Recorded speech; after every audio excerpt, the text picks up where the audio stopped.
Assalamualaikum warahmatullahi wabarakatuh. Mulai sekarang kita akan kaji tentang pengantar politik digital. Ini adalah lanjutan dari 7 kali pertemuan yang sudah disampaikan oleh dosen sebelumnya, Bapak Wijayanto PhD, dan saya melanjutkan dan untuk memperkuat terhadap konsepsi mengenai politik digital. Kali ini saya akan menyampaikan topik revolusi industri 4.0. Revolusi industri keempat 4.0. Ada 3 sub bab yang ingin saya sampaikan. Pasti ya, dalam kita membaca, dalam kita mempelajari terkait dengan digital, itu tidak lepas dari sisi media. Sejarah media itu mulai ditancapkan tonggaknya ketika Johann Gutenberg itu menemukan cetak, ya, cara mencetak huruf dan segala macam, hingga akhirnya masa internet yang kita kenal sekarang. Lalu adalah industri Internet of Things, ya, yang memang sangat spektakuler, fenomenal, dan memiliki dimensi revolusioner. Yang ketiga adalah materi-materi yang akan saya sampaikan pada pertemuan-pertemuan sejak sekarang hingga 7 kali pertemuan ke depan. Kita mulai dulu. Yang pertama, Gutenberg, Johannes Geertz Radenzoom Gutenberg, ya, yang hidup antara 1439 1468, salah ya. Nah, pada tahun 1450 menemukan teknologi percetakan berupa logam huruf dengan presisi yang lebih baik, jauh lebih baik ketimbang cetak-cetak yang itu ditulis secara tangan. Jadi sebelum Gutenberg ini menemukan apa yang kita akan bahas ini, sebenarnya peradaban manusia sudah pernah juga menemukan cara penulisan yang biasanya dilakukan oleh para bangsawan raja maupun para mereka yang terlibat dalam pengembangan ilmu pengetahuan pada masanya, maupun penulisan penulisan yang dilakukan melalui media kulit binatang, misalnya daun lontar yang ditulis secara tangan dan dilakukan secara terbatas. Nah, Gutenberg itu agak spektakuler karena untuk kali pertama huruf Latin yang kita kenal sekarang itu tentu tidak atau belum secanggih sekarang itu dicetak. Anda bayangkan di percetakan yang era-era tahun 70-80 itu seringkali di usaha-usaha percetakan itu disusun huruf demi huruf gitu secara berderet sesuai dengan apa, dan itu sesuai dengan kebutuhan dan itu memakan waktu lama. Nah, itu yang kali pertama ditemukan oleh Gutenberg, walaupun tentu tidak serapi pada masa itu.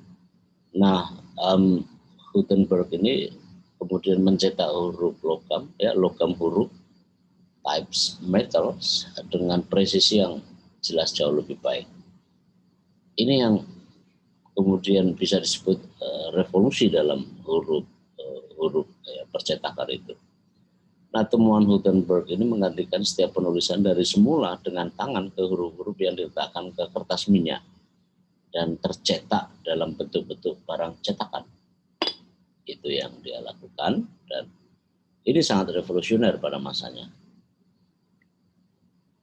dibandingkan dengan penulisan dengan tangan yang selain pasti akan lambat, tidak dapat diandalkan. Tidak dapat diandalkan itu karena memang tidak bisa digandakan kecuali ditulis ulang. Sedangkan jika menulis secara mengulang, maka biasanya tidak akan seragam, tidak akan sama dengan apa yang dilakukannya. Sesama-samanya pasti tidak sama. Kenapa? Karena menulis secara tangan akurasinya tetap tidak bisa diandalkan. Hasilnya, presisinya pasti tidak lebih baik dari yang dilakukan sebelumnya. Apalagi kalau kemudian mengandalkan 2 orang, 3 orang, sedangkan 1 orang saja bisa berubah atau paling enggak berbeda dalam arti yang lebih halus, ya sama, tetapi ada gaya-gaya tertentu atau format-format tertentu yang pasti tidak bisa sama antara satu dengan lainnya pada penulisan dokumen yang sama. Yang dihasilkan belum tentu sama antara satu penulis dengan penulis lainnya. Itu yang pasti akan terjadi. Nah, dengan Gutenberg ini membantu masyarakat Eropa yang saat itu sedang mengalami Renaissance, ya, misalnya tulisannya ya, sehingga mampu menggandakan informasi yang relatif cepat ketimbang sebelumnya. Barang cetakan yang dibuat kali pertama oleh Gutenberg adalah Alkitab, maka sering disebut barang cetakan Bible oleh Gutenberg disebut sebagai Gutenberg Bibles. Nah, setelah itu temuan Gutenberg menjadi teknologi yang menyebar secara luas. Anda tahu bahwa masyarakat Eropa pada masa itu sedang mengalami masa-masa pasca abad ke-8, lalu muncul abad Renaissance, ya, Larung, ya, masa-masa di mana produk-produk ilmu pengetahuan dalam bentuk penulisan dan seterusnya sedang mengalami booming yang luar biasa, dan semua orang, ilmuwan, agamawan, pengamat, atau apapun lah, sedang memerlukan pengabadian jalan pikiran maupun informasi lain untuk dibentuk, untuk dibuat, untuk diformat dalam tulisan-tulisan. Karena itu temuan Gutenberg ini sangat penting karena mengabadikan seluruh proses yang terjadi. Nah, saudara, sejarah barang cetakan ini kemudian mengalami masa-masa yang sangat penting gitu ya, masa-masa yang kemudian memperkuat basis temuan dan memperkuat dari apa yang sebelumnya telah dipikirkan oleh begitu banyak orang dan kemudian memikirkannya makin lebih oke lagi gitu. Nah, inilah sejarah printing, yang secara printing ini pula mengalami masa-masa yang paling bagus dan pada akhirnya hingga bentuknya sekarang, jauh sebelum internet ditemukan. Tapi tonggaknya sudah ditancapkan oleh sejarah ini. Nah, revolusi printing itu kemudian memulakan dari satu proses yang panjang. Pertama dari soal bacaan, ya, sejarah pembacaan terhadap seluruh dokumen itu sangat pada mulanya terkendala oleh begitu banyak hal. Karena pertama-tama tadi tidak ada bacaan yang bisa disimpan lalu dibaca oleh generasi atau pembaca setelahnya, apalagi dalam kurun tahun, dalam kurun antar generasi gitu. Maka itulah yang kemudian terjadi.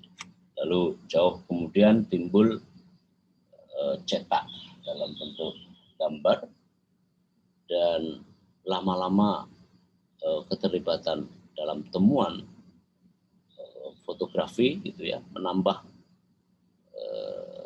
kualitas, menambah perbaikan dan menjadikan gambar itu menjadi lebih berkualitas. Apalagi kemudian masa-masa setelah itu kemudian ditemukan kamera. Kemudian sesama di antara seluruh hal yang ditemukan tadi ada semacam censorship. Ya. Censorship dalam arti ini adalah bahwa seluruh proses tadi itu terseleksi oleh keadaan-keadaan. Mana gambar yang tidak bagus, mana tulisan yang kurang terang, tidak ada presisinya, maka kemudian tersisih, dan itu adalah natural, mengalami proses natural dan sangat tersensor oleh dirinya dalam keadaan itu. Lalu di bawah dalam rangka the history of reading, komunikasi secara fisik mengalami perubahan juga. Kelak kemudian ketika ditemukan sistem sandi, sistem Morse, sistem kode di dalam berkomunikasi, maka dipindahkan, ada transformasi prinsip-prinsip sandi dan segala macam Morse, kode tertentu itu kemudian juga melahirkan persandian, dan itu bagian dari alat komunikasi yang secara fisik. Kalau saudara pernah aktif di pramuka gitu, itu ada Morse, ya, itu adalah alat komunikasi untuk saling bisa memberi kode, yang kode itu hanya mampu dibaca oleh mereka yang memahami akan kode itu. Dalam seluruh perang, ya, pengkodean adalah siasat yang paling ampuh supaya tidak diketahui atau jatuh informasi itu kepada musuh. Kemudian transatlantic communication itu juga berkembang berbarengan dengan aspek lain yang kemudian timbul saat kemudian ditemukan telepon misalnya oleh Daniel Bell.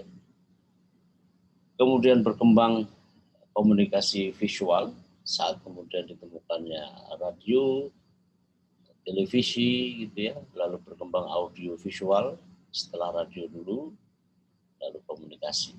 Sistem atau perangkat radio itu pengembangan lebih lanjut dari perangkat-perangkat yang sebelumnya secara sederhana telah ditemukan, lalu menjadi audio, lalu kemudian visual. Nah, jauh sebelum itu adalah komunikasi tertulis. Komunikasi tertulis yang dilakukan baik misalnya dalam sisi tradisional dengan misalnya mengandalkan burung merpati untuk bisa mengirimkan secari dua cari kertas dalam peperangan misalnya, ya, maka itulah kenapa PT Pos Indonesia ya itu meneguhkan dirinya dengan lambang merpati pos, ya. Itu adalah komunikasi yang tertulis.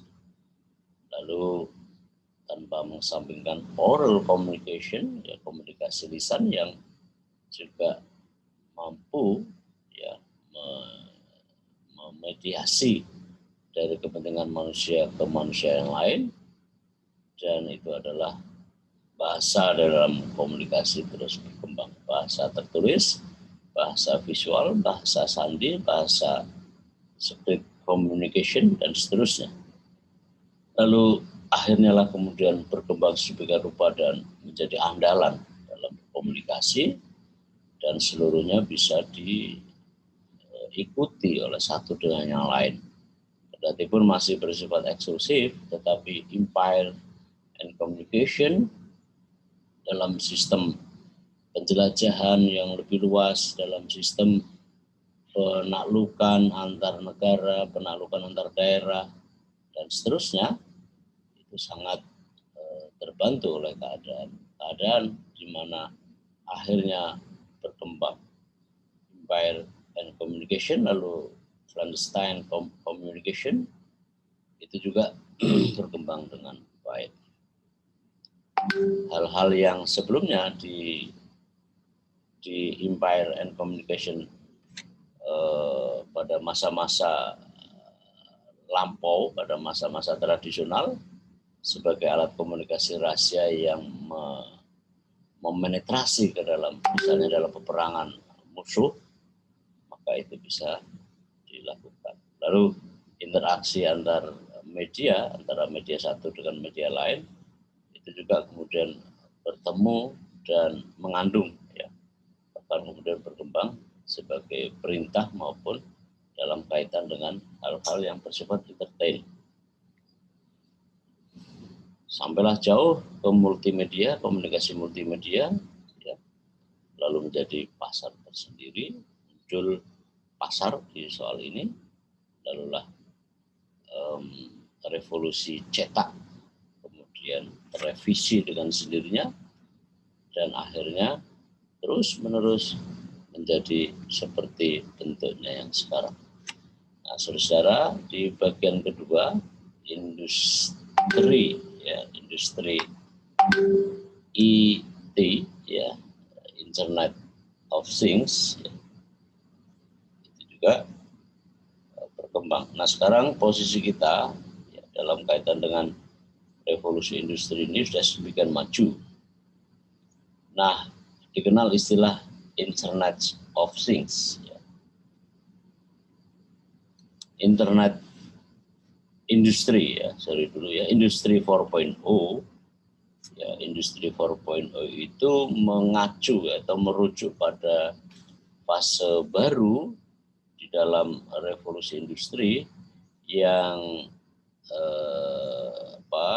yang fokusnya amat berat atau sangat terfokus pada basis-basis interkonektivitas, otomatisasi, kemudian mesin pembelajar, ya, pembelajar mesin, gitu ya, dan waktu yang nyata dan data waktu yang nyata. Ini adalah fase baru, fase terakhir dari revolusi industri sejak revolusi industri pertama hingga ketiga yang berbasis pada akhirnya internet. Industri 4.0 juga kadang-kadang disebut sebagai IIoT atau smart manufacturing, ya.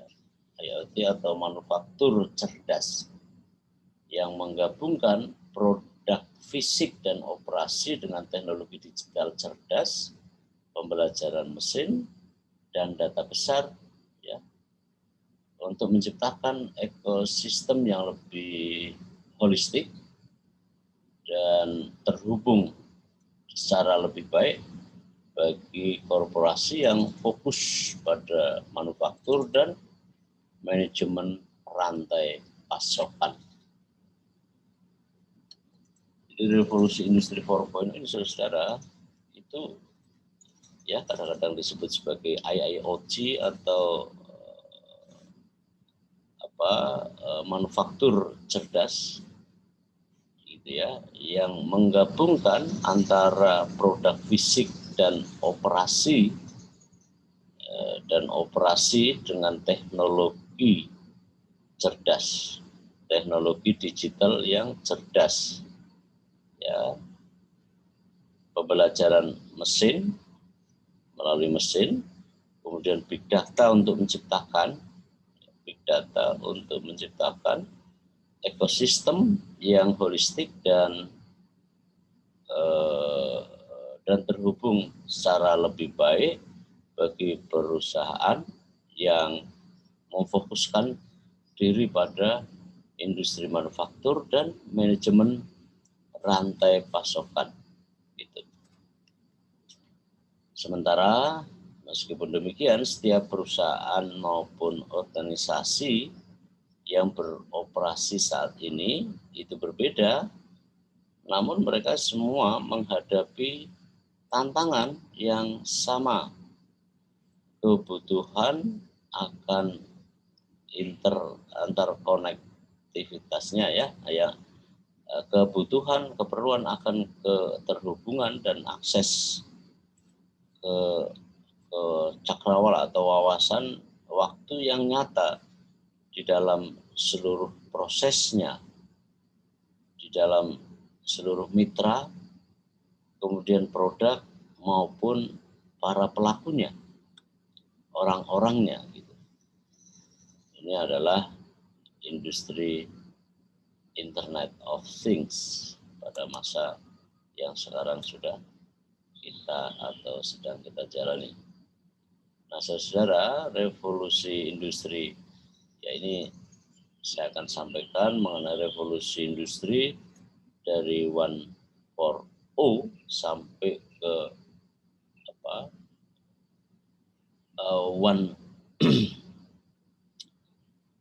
1.0 sampai ke 4.0. Saudara tahu bahwa ada 4 perbedaan ya perkembangan dalam revolusi industri yang berbeda tadi, yang telah dan atau terus mengalami hingga dewasa ini, hingga dunia hari ini, hingga dunia sekarang ini. Jadi ada beberapa perbedaan ya yang cukup signifikan antara revolusi industri sejak revolusi pertama hingga revolusi industri 4.0 sekarang ini. Nah, saya akan sajikan yang pertama-tama kita akan lihat revolusi industri pertama. Revolusi industri pertama terjadi antara akhir abad ya 17-an hingga awal abad 1800-an ya, ada tahun 1800-an ya. Nah, selama waktu ini industri manufaktur berevolusi dari berfokus pada kerja manual ya, yang tentu saja dilakukan oleh manusia ya, dan yang dibantu oleh misalnya hewan maupun pekerja, menjadi bentuk kerja yang lebih optimal yang dilakukan oleh manusia melalui penggunaan mesin bertenaga air maupun uap dan jenis peralatan mesin lainnya. Revolusi industri 1 ini itu berbasis pada perkembangan industri yang di satu sisi sedang proses menuju pada temuan-temuan baru di bidang industri, tetapi pada saat bersamaan ciri khas dari revolusi industri pertama ini masih juga mengandalkan tenaga manusia yang seringkali juga dibantu oleh tenaga hewan untuk menarik mesin, mengandalkan energi manusia, dan yang kadang dibantu oleh hewan tadi. Nah, di samping itu kemudian ada temuan oleh James Watt yang sangat terkenal, ialah mesin uap yang menggerakkan turbin melalui air maupun uap tadi itu dan peralatan mesin lainnya. James Watt itu juga penemu dari mesin uap untuk pertama menggerakkan turbin supaya menghasilkan energi, yang energi itu bisa digunakan untuk misalnya mesin bubut ya, memotong kayu, memotong kertas atau hal-hal lain yang bentuknya masih sederhana. Kendati pun sederhana pada masa itu sudah dianggap canggih. Saudara tahu bahwa revolusi industri itu dimulai pada antara akhir tahun 17-an ya, 1700-an sampai ke awal 1800-an, terutama basisnya di Inggris, lalu menyebar ke Eropa Barat dan akhirnya lambat laun ke seluruh dunia. Nah, revolusi industri pertama itu. Revolusi industri kedua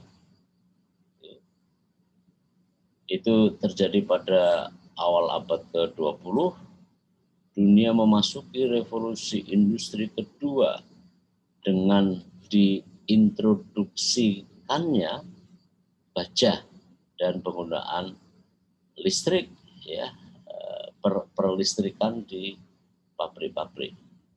Poin penting di awal di revolusi industri kedua adalah baja dan pelistrikan pabrik-pabrik. Kalau yang tadi itu kan tenaga manusia, tenaga hewan, air, menggerakkan turbin, dan oleh James Watt ditemukan mesin uap. Sedangkan revolusi industri kedua ini adalah revolusi industri saat kemudian ditemukannya, diperkenalkannya, diintroduksikannya baja dan akhirnya penggunaan electricity di pabrik-pabrik yang ada. Nah, pengenalan penggunaan listrik memungkinkan produsen untuk meningkatkan efisiensi, tentu saja efisiensi, dan membantu untuk meningkatkan mesin uap lebih mobile. Nah, selama fase ini, konsep produksi massal, ya, that's mass production konsep, lebih ya seperti jalur perakitan, gitu ya, seperti melalui perakitan, kemudian diperkenalkan, diperkenalkan sebagai cara untuk meningkatkan produktivitas, ya. Itu revolusi industri kedua. Bagaimana dengan revolusi industri ketiga? Dalam revolusi industri ketiga ini terjadi akhir tahun 1950-an. Ya. Revolusi industri ini perlahan mulai muncul ketika pabrikan lebih banyak beralih ke teknologi elektronik,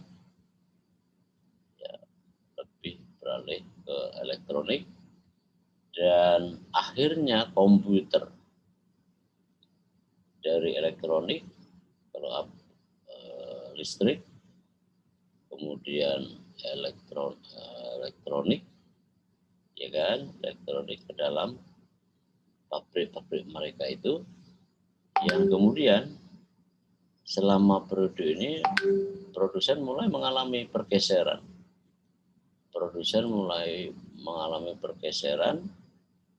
Yang kurang lebih menekankan pada teknologi analog dan mekanik dan lebih pada teknologi digital dan perangkat lunak otomatis dan peranti lunak otomatis. Ini sudah bau-bau komputer yang lumayan. Di era ini televisi ditemukan dalam melengkapi dari mesin radio, ya, pesawat radio. Jadi radio itu audio yang hanya bisa dinikmati dengan telinga, dengan suara. Lalu mulai revolusi industri ketiga ini kemudian sudah masuk ke komputer berbasis pada electricity dan akhirnya masuk ke teknologi digital dan perangkat lunak yang bersifat otomatis. Ini yang kemudian mewarnai dalam revolusi industri ketiga.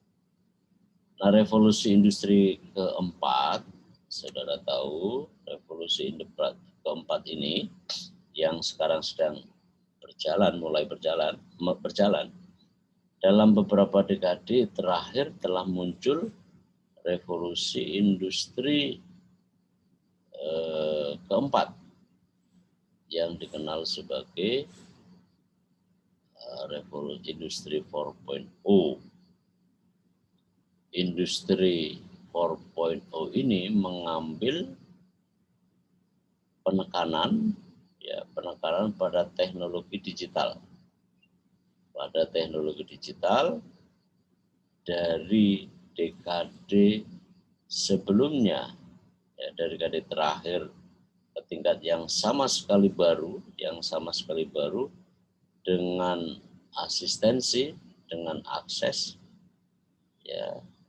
dengan bantuan interkonektivitas melalui apa yang disebut sebagai IoT, Internet of Things, akses ke data real time, dan pengenalan atas sistem cyber fisik. Nah, industri 4.0 itu menawarkan pendekatan manufaktur yang lebih komprehensif, saling keterkaitan,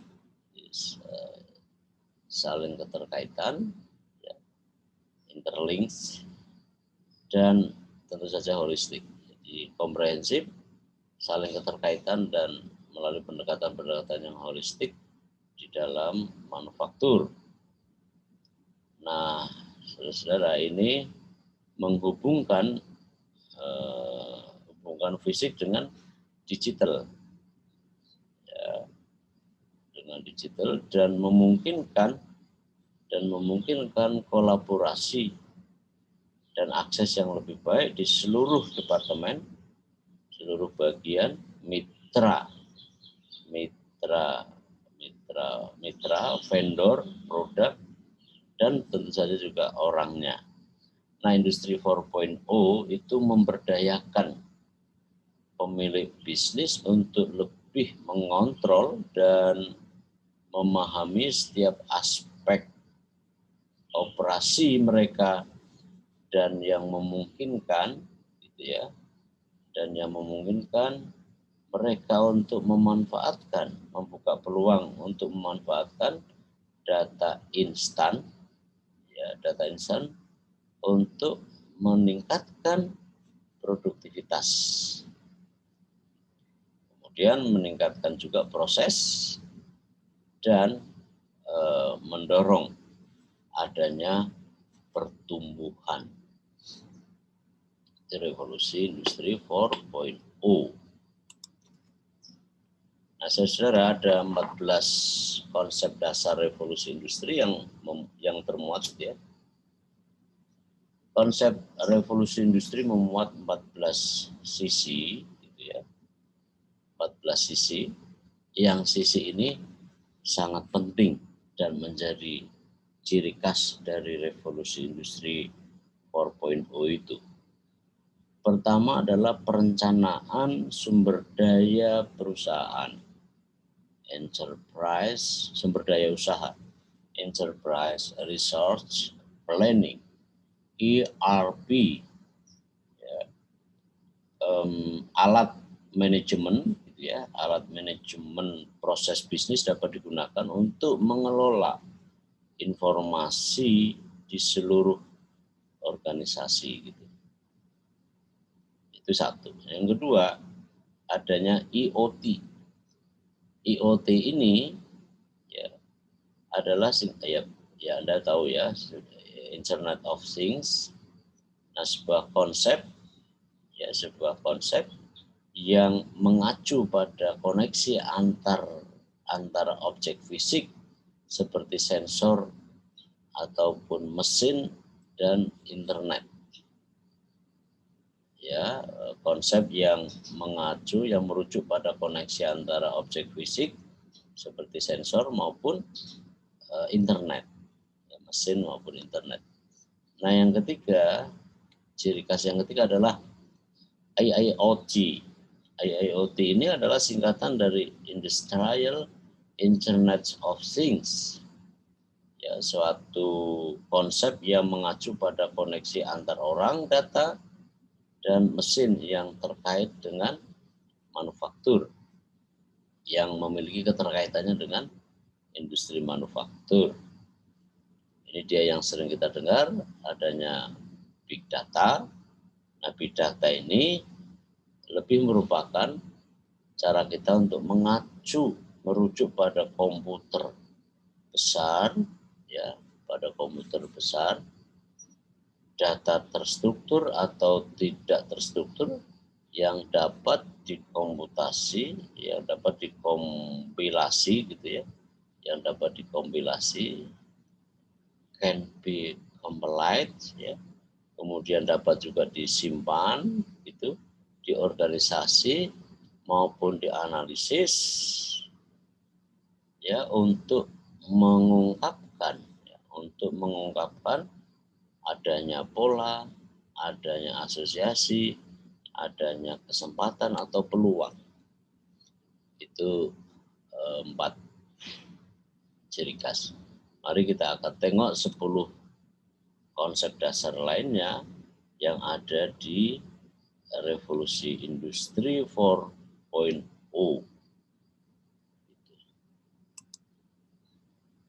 Yang kelima, artificial intelligence, ya, AI. Ya. Ini adalah konsep, ya, ini adalah konsep kecerdasan buatan. Konsep yang mengacu pada kemampuan, ya, pada kemampuan komputer untuk melakukan tugas dan membuat keputusan yang secara historis memerlukan beberapa tingkat kecerdasan manusia, ya, AI, ya. Lalu konsep yang lain adalah M2M, machines to machines. Nah, ini singkatan dari mesin ke mesin yang merujuk pada komunikasi yang terjadi antara dua mesin terpisah melalui jaringan non kabel atau nirkabel atau kabel. Dua-duanya bisa dilakukan. M2M. Ciri lain adalah poin ke-7, digitalisasi. Ini mengacu pada proses mengumpulkan, mengubah berbagai jenis informasi ke dalam format digital. Yang ke-8 adalah pabrik cerdas, SF. Pabrik cerdas ini adalah pabrik yang berinvestasi dan memanfaatkan industri teknologi 4.0, ya, industri teknologi, solusinya maupun pendekatannya. 5, 6, 7, 8. Masih ada sisa sebelum ke-14, kita sebut M2M. Nah, di M2M, ML, ya. Saya membacanya salah. Machine learning. Pembelajaran mesin mengacu pada kemampuan yang komputer harus pelajari dan tingkatkan secara sendiri melalui kecerdasan buatan tanpa diberitahu atau diprogram secara eksplisit untuk mereka melakukannya. ML, ya. Pembelajaran mesin yang mengacu pada kemampuan dari komputer itu sendiri melalui kecerdasan buatan tanpa harus diberitahu maupun di program yang secara eksplisit mereka akan melakukannya. Mereka yang dimaksud adalah mesin komputer tadi itu. Lalu yang 10 adalah komputasi awan, ya, cloud computing. Komputasi awan ini mengacu pada praktek menggunakan server jarak jauh yang saling terhubung, yang di hosting di internet untuk menyimpan, mengelola, dan memproses informasi. Pada praktek server yang saling terhubung. Ini canggih banget ya. 11 adalah real time data processing. Pemrosesan data waktu, ya, real time yang nyata. Jadi mempertimbangkan kecepatan. Pemrosesan data real time ini mengacu pada kemampuan sistem komputer dan mesin untuk memproses data secara terus-menerus dan secara otomatis serta memberikan keluaran dan pengertian atau wawasan real time atau nyaris waktu gitu ya. Berarti mendekati waktu yang ditentukan. Lalu yang ke-12 adalah ecosystems. Kita akan lihat apa itu ekosistem. Ekosistem ini saudara dalam hal manufaktur mengacu pada potensi keterhubungan. Potensi keterhubungan dari seluruh operasi yang Anda lakukan, ya maksud saya ya, kita semua sebenarnya inventaris ya, inventaris dan perencanaan, keuangan, hubungan antar pelanggan, manajemen rantai pasokan, dan pelaksanaan pengerjaan manufaktur. Ya, pelaksanaan pengerjaan industri manufaktur tadi itu. Gitu ya. Nah, yang akhirnya adalah yang ke-13 yang disebut sebagai cyber physical system. Ini apa maksudnya?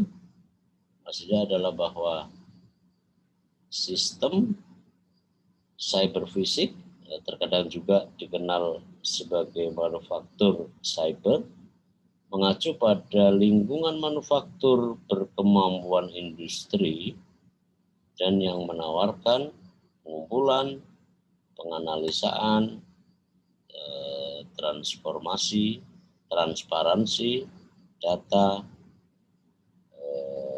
real time di setiap aspek organisasi manufaktur. Nah, ini adalah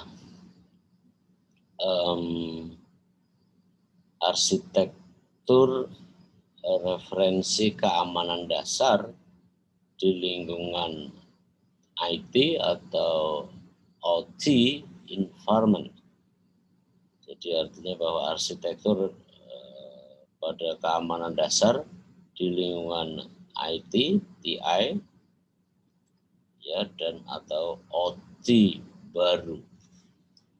Ini sangat mechanical, ya, ada teknologi, ada next generation, intrusion detection and preventing system.